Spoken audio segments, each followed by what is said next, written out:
From inside Highmark Stadium in Orchard Park, New York, this is Matt Parrino. This is the Shout Buffalo Football Podcast post-game edition. The Buffalo Bills improved to 5-2 today. Right there behind me, they defeat the Miami Dolphins 26-11. And I know what you're probably all sitting there thinking. By the way, thank you for joining us. We appreciate you. Where is Ryan Talbot? Ryan, are you there? I'm here, Matt. There? Oh, there you are. What's going on? Not too much. I am quarantined right now, so I'm kind of locked away in the dungeon, so to speak. So I don't have my normal setup, but we're hoping we can get all that figured out here pretty soon, so that way by Wednesday night we can have some kind of similar setup. But we'll kind of play it by ear and go from there.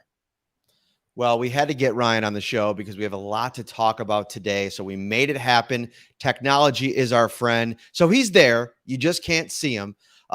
Whether you're celebrating at home or away, obviously the game is over today. Football is probably over, but you can still get there probably before Sunday Night Football. Head over to Tops because they have everything, all of your fan favorites ready to enjoy for football, entertainment, or any occasion. All right, we're going to get into this game quite a bit here today. I think where I want to start off with, Ryan, is the way that this game started. And it's not really an I told you so, but as we go back through the week and we, obviously we talked in detail about this game on Friday with Marcel Louis-Jacques. We started to talk about it on Wednesday. And one of the things I kept talking about was these games are a little bit funny. That second game against this division foe.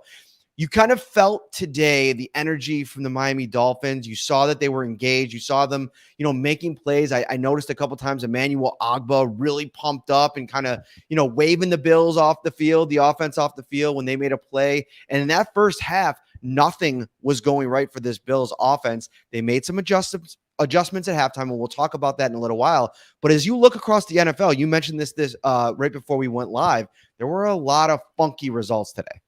Yeah, it's an any given Sunday league, Matt, and we've said that time and time again. I watched Trevor Siemian and the New Orleans Saints knock off Tom Brady and the Tampa Bay Buccaneers today. I watched the parts of the Cincinnati Bengals, a team that was suddenly considered the upper echelon of the AFC after the way they defeated the Baltimore Ravens so handily last week.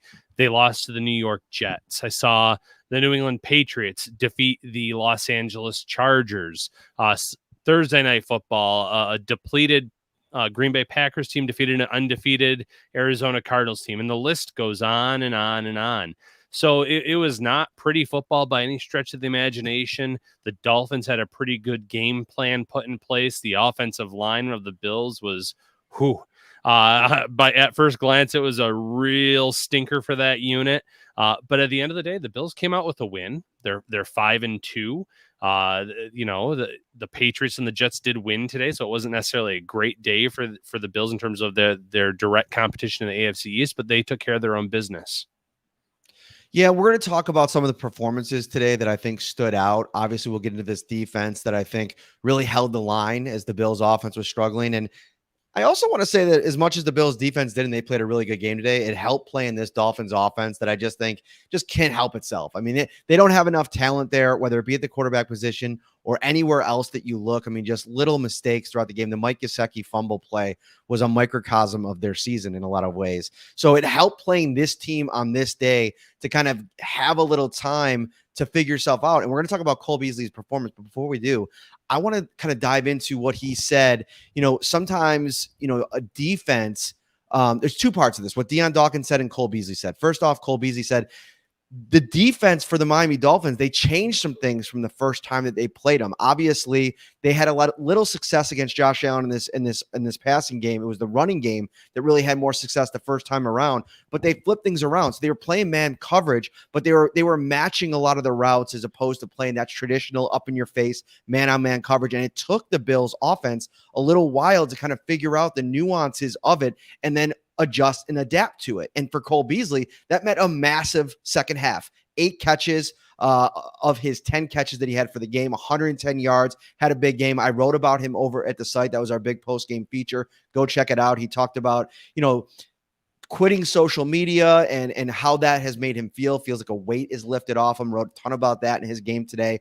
But then Deion Dawkins also said, listen, we went in there and we said, okay, we got to up the energy here. Like they came out flat. They came out, they wanted to prove that to their coaching staff, they weren't moseying around and kind of, not playing to the level that I think that fans expected here. I mean, this was a full house here today, and you saw them set that tone early on when they came out. Dion had a funny line in the when we were talking to him at the press conference. He was like, we called in the locker room playing like like your piss is hot, and so Dion Dawkins always has something fun to add to the mix. But I asked Josh specifically, okay, what about your piss wasn't hot in the first quarter? And he said, it was a combination of things, not executing, adjusting to the way that they were playing them.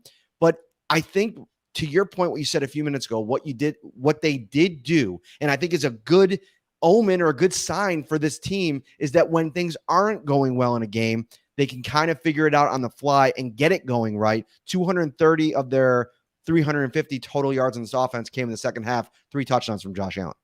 Yeah, it's pretty unbelievable. And, Cole Beasley had an unbelievable game, maybe minus that throw that he attempted into double coverage. That was a little bit risky on his part, but he was unbelievable. Anytime there was a big play that was needed, I think there was a 3rd and 14 and he ended up getting 15. There was a 3rd and 11, he picked up 20. So it wasn't just the fact that he was hauling in reception after reception in the second half. He was hauling in crucial receptions that kept drives alive, that kept the Bills moving the ball when they really needed it. So offensively, far and away, he was the MVP for this offense today. Josh Allen's final stat line looked pretty solid at the end of the day. 69% completion percentage, so almost 250 yards passing, 50-plus yards running. So it was still a very dominant day for Josh Allen when all was said and done. It just didn't feel that way, especially going into halftime at 3-3.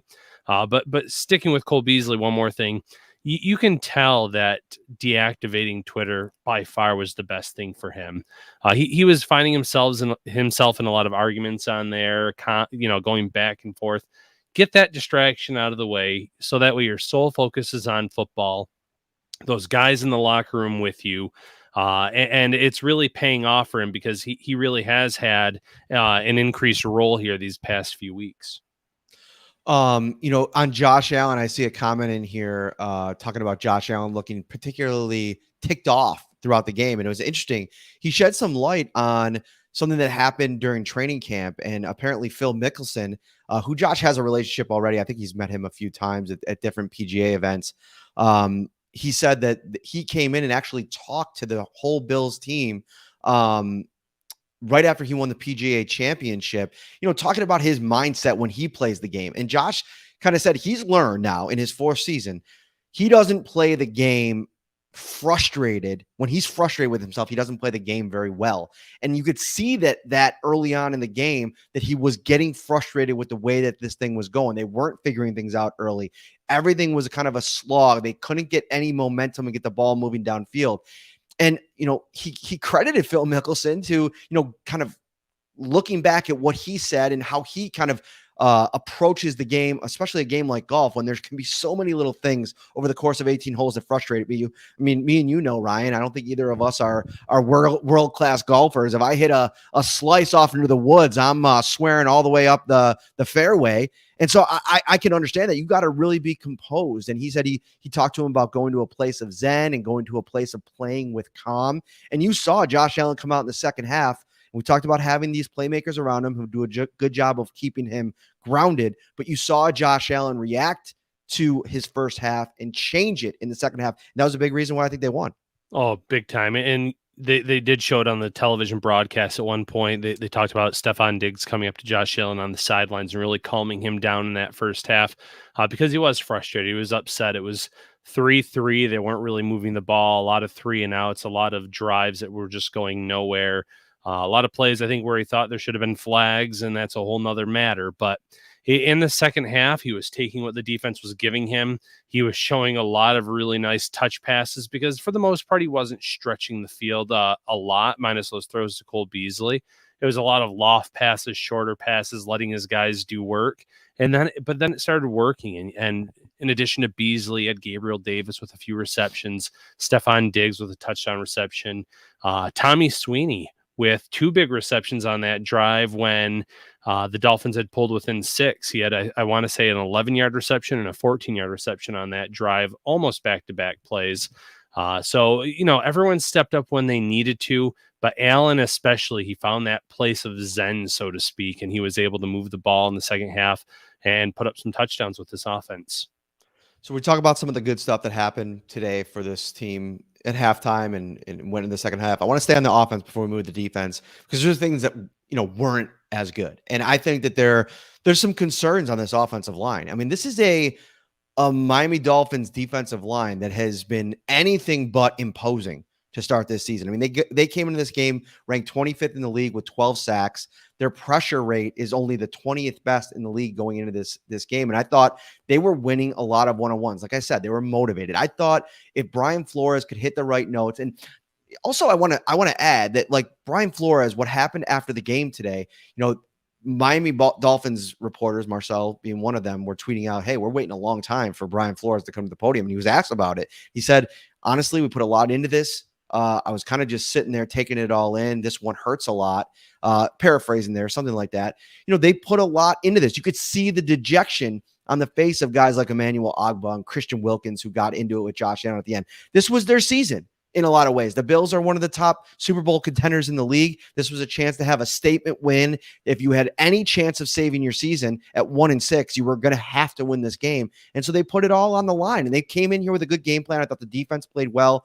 And because of how well that defensive front played, they really overwhelmed this Bills offensive line. Spencer Brown was out, so that shifted all the pieces. And so Darrell Williams went back out to right tackle. John Feliciano moved from left guard to right guard, and they put in Ike Butker. We'll talk about Cody Ford in a minute at left guard. And I think almost nothing was going right for them in the first half. I mean, they were getting blown off the ball at times. There was no semblance of a running game on that 1-3-and-1 play. They ran up. And this is where, I question Brian Dable a little bit. They go on a 3rd-and-1 play to an I formation look, which basically tells the defense, okay, load up the box because we are running it. And they have not shown all season that they can just line up in a front or in a formation like that and have success. And lo and behold, 1 yard loss. And the Bills are now in a bad situation. And so I think up front, running the ball wise, offensive line blocking wise, John Feliciano didn't have a good game today. Ike Butker, not the answer. We may see the Bills maybe flip things around if Spencer Brown's not ready to go next week, and we may finally see Cody Ford come back, which is something I don't think we were all, and any of us were talking about going into this game, should he not play in this game, which he didn't start. Yeah, listen, this was, at least on initial glance, and I will go back and watch this game. I have a lot of free time on my hands all of a sudden. But this was a rough performance from the offensive line. When they were trying to establish the run game early, that offensive line was getting blown back by the Dolphins defensive line. If they sent an extra man, the offensive line could not adjust. You name it, it was just a bad performance across the board for the offensive line. And Spencer Brown, I'm assuming will be back sooner rather than later, but back injuries are pretty serious, especially when you're talking about, big men that play a position like offensive tackle. But I did say in my Encouraged Worried article, I said maybe the only blessing in disguise here is Brandon Beane got to see firsthand how bad this offensive line looked with just a few days remaining until the trade deadline. Maybe that is that motivation that kind of puts you over the hump, so to speak, to say, okay, I need to find someone that could potentially be an upgrade. It doesn't have to be Andrew Norwell, who carries a big cap hit, but would be a significant upgrade. We've talked about Hernandez with the Giants, and there's other guys out there. But scour the league. Look at those teams that are at the bottom of the league, and is there a guard on an expiring contract that a team might want to move for a mid-round pick that you feel would upgrade your line? Because listen, you're one injury away from your line looking like this again, and you want to have as many reinforcements as possible. It's nice to have depth, but how many starting talent players does this offensive line have? I think it's a valid question. Yeah, I mean, we've seen them kind of tinker, and I think this goes back to what we talked about quite a bit, is that this is, I think, the price that you pay when you're so willing to move pieces around. Like even today, the way that they go to this specific look, moving John Feliciano, who's now played how many games this season at left guard, to right guard, and he looked completely different. Obviously, he had that one game to start the year where he looked really bad against Pittsburgh, rebounded, had a couple of good games, and has been probably average since then. There's been some missed assignments, so on and so forth. To then move, I know he's a veteran, and I know that they have confidence in him, but I just think that a lot of times, like, you talk out of both sides of your mouth when you say, okay, we want continuity. You hear offensive linemen. I think we were talking to Mitch Morse recently about what is it to the continuity? Do you want to play with the same 5 guys? Or maybe it was Deion Dawkins. I can't remember now. And he said, yeah, I mean, there's something to it. I mean, playing with a guy that you played with before, that's important. And I think that helps kind of generally understand not only does it matter with the assignments, but like we heard Deion Dawkins talk after the game, is like Miami was doing a lot of different things. They were switching things up. So they were switching players on and off the field. So where you were expecting a big defensive lineman, sometimes they flipped in a linebacker or a defensive back, and you had to really pay attention to numbers. Well, if you're playing against next to a guy that you haven't been playing next to, the communication process, I think it takes a hit, whether or not they want to admit it or not, or like harp on it, because I think you always want to kind of, if you're the team, if you're the Bills, you want to kind of keep that at arm's length, as you're working through certain things. But it seems like they're always working through something on this offensive line. And, the Miami Dolphins are who they are. We talked about their offense. We saw what the Patriots did today. They're not going away. And against that team, against that defense, with the way that Mac Jones is showing that maybe he can score the ball a little bit better, this offense has to be more consistent, especially up front. Yeah, big time up front. And it's a tough problem to have, because you mentioned it. Continuity is huge to this team. But at the same time, is it worth maybe having an average to subpar line if it just means having the same 5 guys out there? I don't mind the mix and match if you're truly trying to find the right answer. I get that brings its own batch of problems and issues along with it in terms of communication, in terms of comfort, moving a guy from one guard spot to the next. I know that Darrell Williams, for instance, his worst year in the major or in the NFL with the Panthers was when he played 4 different spots in the same year. But I'm also sitting here saying, don't stay with the same 5 guys if you're not happy with the results. The Bills have some work to do here on the offensive line. I just don't know what the answer is unless they go out and make a trade here in the next few days. You can always look to the practice squad, signing guys there, seeing what you can develop over the course of the year, but that's not necessarily going to be an answer that pans out in 2021 either. So, that's definitely the one area that I think is the biggest question mark after this game. So if you're watching on YouTube, welcome. Thank you for joining us here on the Shout Buffalo Football Podcast, brought to you by Tops Friendly Markets, your neighborhood store with more. From hot to go pizza and appetizers, signature fried chicken, baby back ribs and subs, to delicious salads and brownie trays, Tops has everything you need to feed the hungriest fan. Now, if you hear Ryan Talbot, but you don't see Ryan Talbot and you just got in, don't fret. Don't get worried. He's here. He's with us. We're just going through some technical issues right now. We'll probably get it fixed by Wednesday, and we'll see his beautiful mug back on that screen. But for now, we will continue with the show. If you're watching on YouTube, make sure you hit that like button. Subscribe as well. Every time we go live on YouTube, it gives you that notification, so you know that we were live. And let's shift gears for a moment. We'll come back to Cole Beasley, because I want to get into him a little bit more, because this was a big time performance for him today. And I think some of the plays that he made when he made them, I think enough can't be said about his impact in this game offensively, especially with Stephon Diggs and Emmanuel Sanders kind of having a more quiet game outside of the touchdown for Diggs. Defensively, let's start with Ed Oliver, Ryan. Your impressions of his overall game. He had his first sack. It got nullified because of a Jerry Hughes offsides. Ed Oliver joked that he now is owed some dinner from Jerry Hughes. But, the pressure was there. The presence in the run game was there, a tackle for a loss early in this game. I think this was probably Ed Oliver's best game of the season. Yeah, and that this is one of those games where it's so important to actually be able to watch the games, because if you were someone that missed the game and you looked at the stat sheet and you saw Ed Oliver 2 tackles, 1 tackle for a loss, you'd be like, well, just another ho-hum game, but that could not be further than the truth. He was just blowing up that Miami Dolphins offensive line all day. He was getting pressure. He was getting heat. There's a 3rd and 20 where the Dolphins are trying to establish a screen pass. And there's one thing about letting the guys through. He literally just made his way. He had a great jump at the snap, got through, and he blew up that play. He had the one tackle for a loss. He had a few tackles right at the line where he teamed up with a few other players. This was an unbelievable performance by Ed Oliver.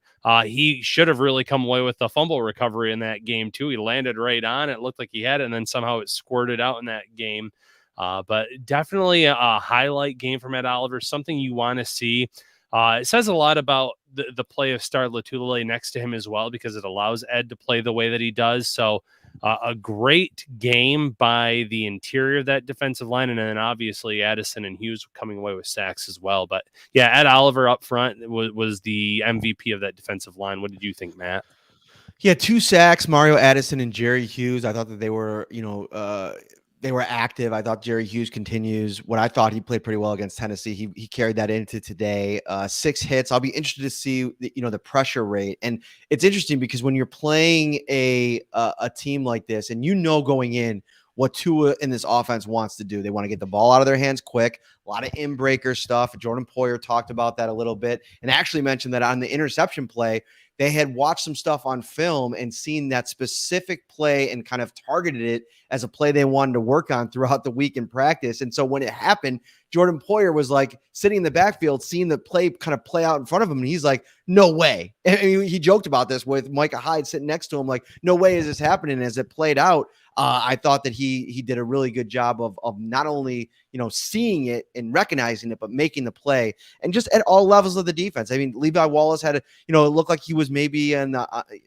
the way to one of those games where Devontae Parker, a matchup, potential problem for him, had a few receptions early, but I thought that he held his ground. He made a play late in the game. Trey White made a couple pass breakups as well. I thought this was a game where all 3 levels of the defense were working together against inferior offense, but against an inferior offense that you have to make plays. They had the one drive. It's hard when a team gets 10 plus drives in a game to keep them out of the end zone every single time. And a few things had to work well on that touchdown drive to have it happen. Tremaine Edmonds, I thought, also made a couple big plays in this game.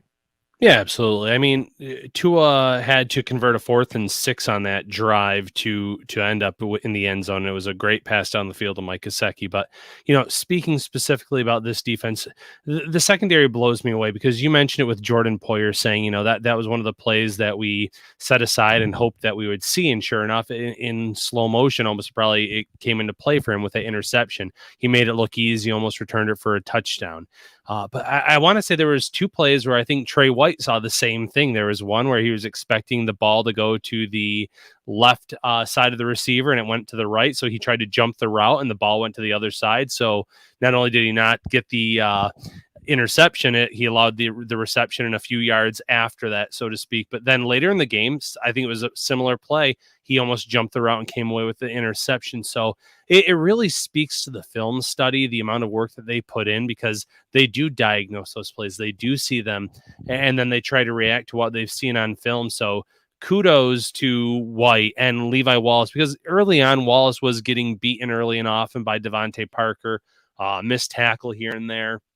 But then he had the pass breakup. They were gaining more confidence in that secondary. You had Micah Hyde with a fumble recovery in the first half on that disastrous play that the Dolphins had right before halftime. So all the way across the board, the secondary made some plays today. Taron Johnson was in on a few plays as well. Secondary, strong performance for the most part. Like I said, you can't stop everyone all game long. Devontae Parker, size, physicality is a little bit of a mismatch from Levi Wallace, but Levi ended up standing his ground. And then you're right. I thought that Edmonds had a really nice game. He had 8 tackles in the game. He just missed getting his hand on a ball early in that matchup, but I thought he had some impact plays for the Bills as well. Yeah, I thought Matt Milano looked healthier. That 2 weeks, the bye week came at a perfect time for him. I thought he was moving around a little bit better. He seemed like he might have been maybe 70 or 80% against the Tennessee Titans. I go back to that one play that, if you're a Bills fan, you hate to see that play where he kind of stops on a dime and tries to reach back and kind of the leg kind of buckles underneath him. There was actually one play with Josh Allen today where he was running off to the right, and he ran the ball quite a bit today, comparatively to some other games this season. And, they always you knock on wood if you're a Bills fan, but you kind of run into the outside and the defender comes in, takes an angle, kind of goes low, and like the lower body bends in a weird way. I feel like you're always probably sitting back. I don't know if that plays the same way on TV, but there was one on the right sideline today that was just like, wow, you just wait to see if he gets up, because it could be disastrous if something happens on one of those plays. Yeah, that's always the risk involved. And listen, there's certain times where you dial it up, and it makes sense. And his most successful run today was actually on one where I'm pretty sure it was a pass play, but he saw there was absolutely no one on the right side of the field, and he just took off, and it went for 34 yards. But you'd like to see them cut down on those design runs a little bit, especially in certain scenarios. I didn't like the one, I wanted to say it was like a 3rd and 9 play. It wasn't a great snap first and foremost, but I'm not sure why you think that maybe a design run up the middle would get you those 9 yards if that's the best use of your franchise quarterback making over $250 million. I get that he's a weapon. I get that he's an asset with his legs and arm, and I saw that he broke some or tied a record with Cam Newton today for scoring touchdowns on the ground, but you got to protect that. And you're right. You're one shot away from needing that next man up. And yes, the Bills have a quality backup option, but you're seeing it around the league a lot. Quarterbacks taking hits and missing action and missing time. And even though the Saints came away with an unbelievable win today behind Trevor Siemian, it just goes to show you they were on their 3rd string and only quarterback remaining. They didn't have Taysom Hill.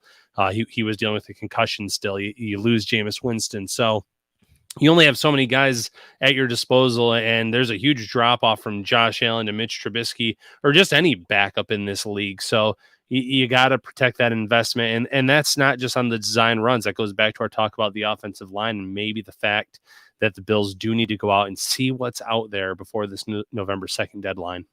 Mm-hmm. If you're watching on YouTube, we appreciate you guys. Almost up to 200 on YouTube. Hit that like button while you're here. It really helps us out. Just stop what you're doing. Just hit that little like button. It's a little thumbs up at the bottom of the page. It really helps us, and we'll get more people in here. It'll be fun. You can subscribe as well. All right.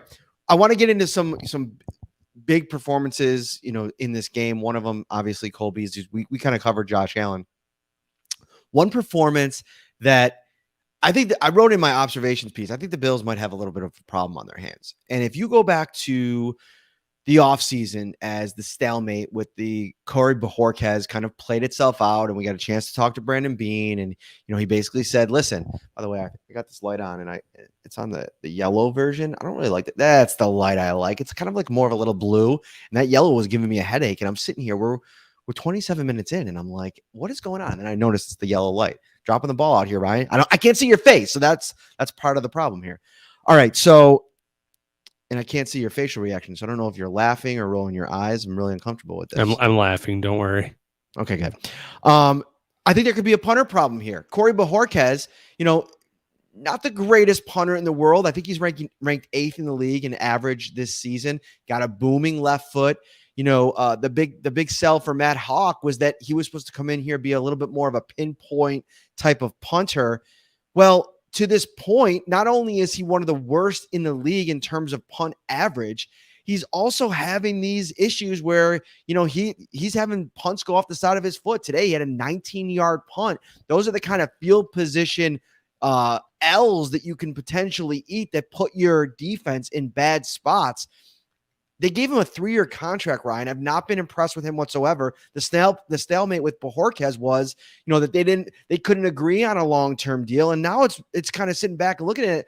How much is a punter going to make? Maybe they should have invested a little bit in Bojorquez, who at the very least, that he was going to get the punt off. He was going to get them. I mean, he had his flubs every once in a while, but I think that they've downgraded significantly at the punter position.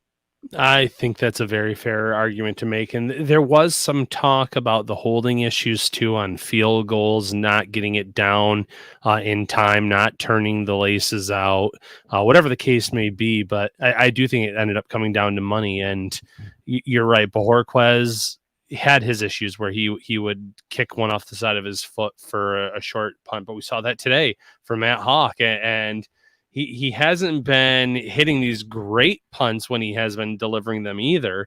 And the special teams unit's just been getting down there and making the plays that they always do. So you're right. It's definitely an issue.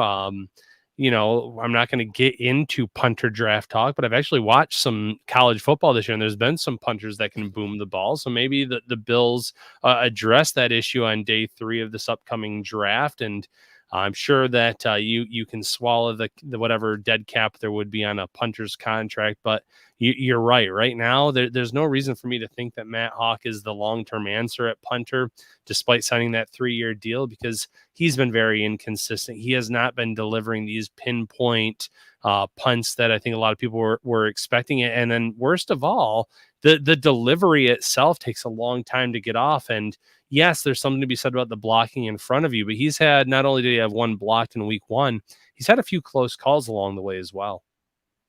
So let's, we'll get off the Matt Hawk train for a second, just because, listen, could it be a problem? Sure. But this is a team that, when they're going as well as they're going, I think that the offense and their ability to move the ball and score points is what's going to be their strength. And you may not have to worry about the punter too much. So I want to go back to that offense, focus in a little bit on what Cole Beasley did today. And obviously I mentioned 8 catches in the second half of his 10 for the game, 110 yards.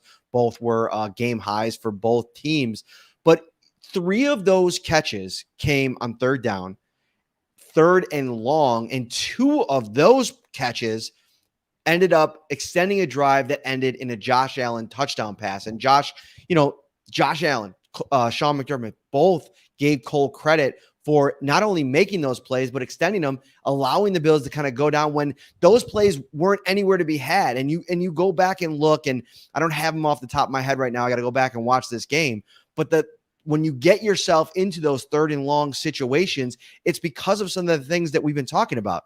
Not being able to run the ball, having protection issues, not being able to identify the protection. And at times, Josh Allen said that that's on him too. He's got to do a better job of seeing what the Dolphins defense is doing and putting the Bills in a good position to be successful. But I still go back to that offensive line shuffling that I think has a little piece to do with it. When John Feliciano and Mitch Morse are going well in spots that they're comfortable in, I think that they're pretty good in terms of, aligning themselves with Josh Allen and that communication being at a higher level. But Beasley being that safety valve, especially against a team that plays predominantly man defense, he's known as the zone beater, Ryan, in a lot of ways. He finds the soft spot in the zone because of his ability to run routes, his quickness, his deceptive ability with the foot speed, finding the soft spots in the zone and making defenses pay. Today, he said a lot of times he was getting man coverage and he had to win those matchups. He won them. And because of that, the Bills scored. In a lot of ways, that's why they were able to go on and win this game. Yeah, absolutely. And the 3rd and 14 catch that went for 15, he caught the ball. He kind of turned and assessed where the defensive backs were and what he could do, and he did just enough to get the first down conversion. The 3rd and 11 that went for 20, he literally laid out and used every inch of his wingspan to haul that ball in. So having a safety valve like that, a guy that can haul in those tough passes that you can sit back there in those 3rd and 11 and 3rd and 14 scenarios and not expect a running back draw or a screen pass or one of those plays where, well, maybe we'll catch him off guard and we'll move the chains. That Josh Allen's going to try to get all those yards back in that one play, and to have a guy like Cole Beasley that's willing to go across the middle and find those spots and haul those passes in more times than not, it's just huge for this offense. And you're right, it really paid off when the Bills needed it most today.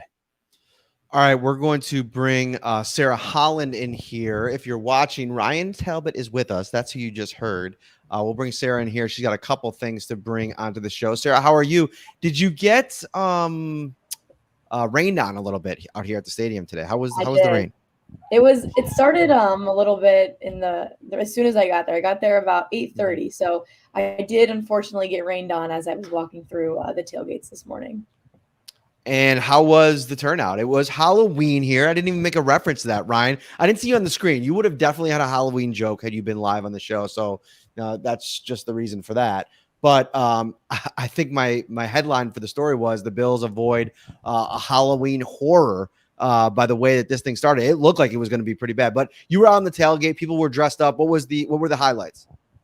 It was awesome. I got to talk to a lot of fans, and a lot of people were excited about, getting featured on Syracuse.com and for the shout. And they wanted to pass along some words and just say that they love the show and stuff. So that was awesome getting to talk with them. And I would say my favorite costume was definitely the blind ref.